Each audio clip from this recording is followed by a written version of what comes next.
Hello, everyone. Yesterday was inauguration day, and I'm actually pretty stoked about it because another Marine was vindicated. Lieutenant Colonel Stu Scheller, most of you probably know about him. If not, I'll go into it a little bit. Sent out a social media post that he's been selected by the Trump administration to be a senior advisor in the Pentagon for the Undersecretary of Personnel and Readiness. And I think this is fantastic.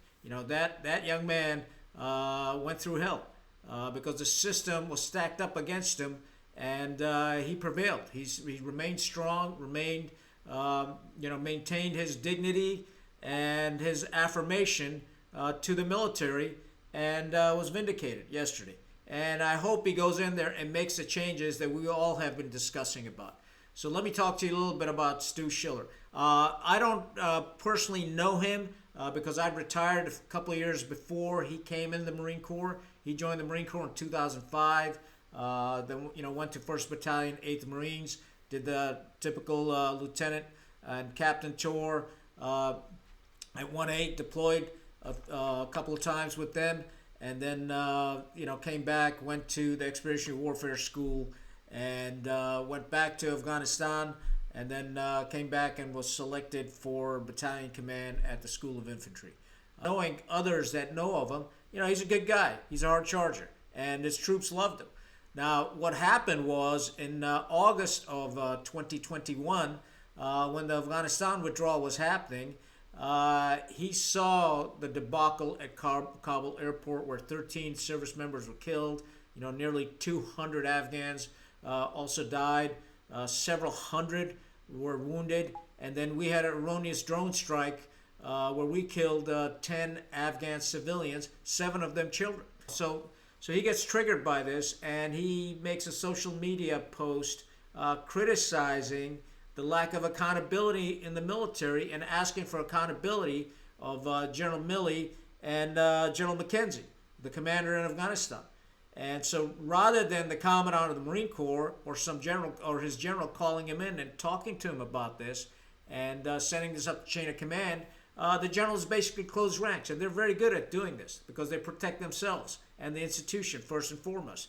And when that happens, the individual is irrelevant to the whole process. They've weaponized the UCMJ, and they basically throw the book at him. They gave him a bunch of orders that he's not allowed to speak publicly and whatnot, and he violates that order.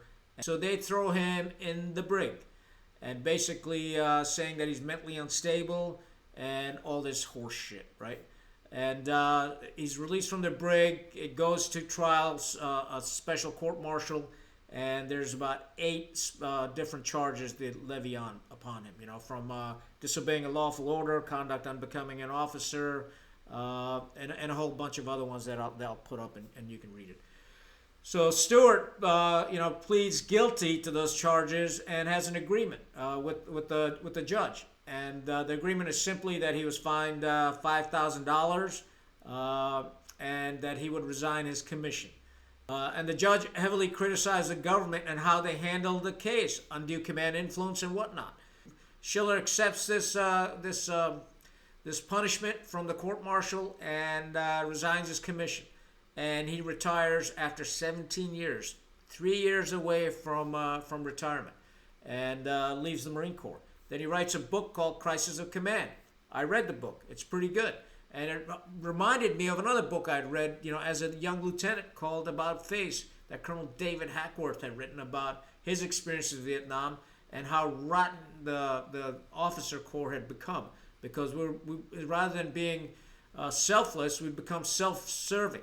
And for decades, many of us were, talking about all this stuff. This lack of accountability, this lack of servitude, lack of combat leadership, the warfighting leadership, the lack of focus. There were units that didn't want to go out and train, and even in the Marine Corps, they weren't, because the commanders didn't want to take a risk of having a fatality out there or having an incident in training.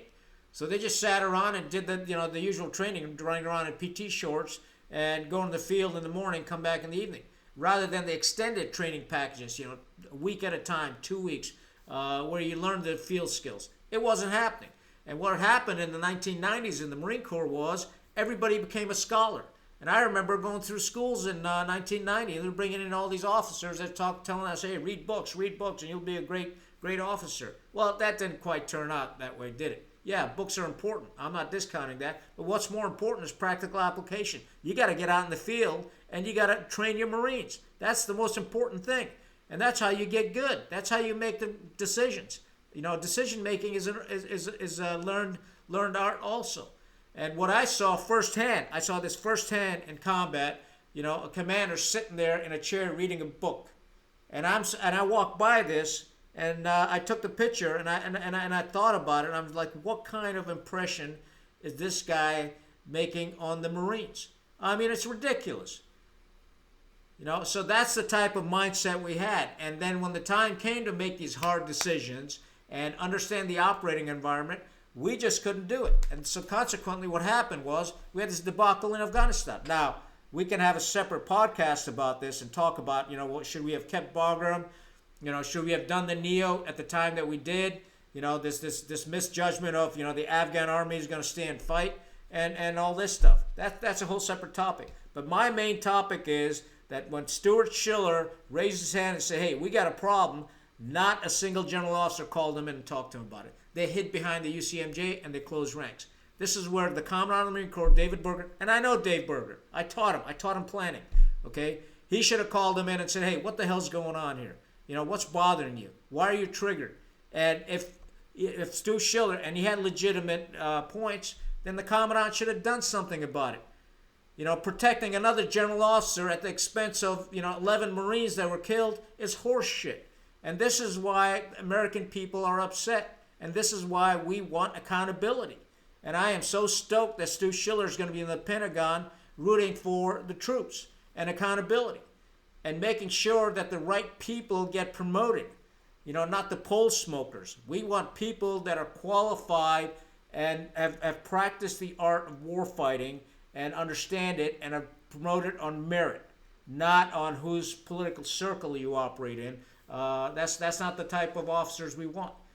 And I think this is a great day for justice. There's funny things happen in life. I believe in karma. I really do. I believe in karma, and this is a great day for karma. It came back. He's been vindicated. I wish him well. I hope he goes to the Pentagon and does great things for our military and our nation. God knows how much we need it. We need to clean up the mess that this rot that we're sort of floundering in.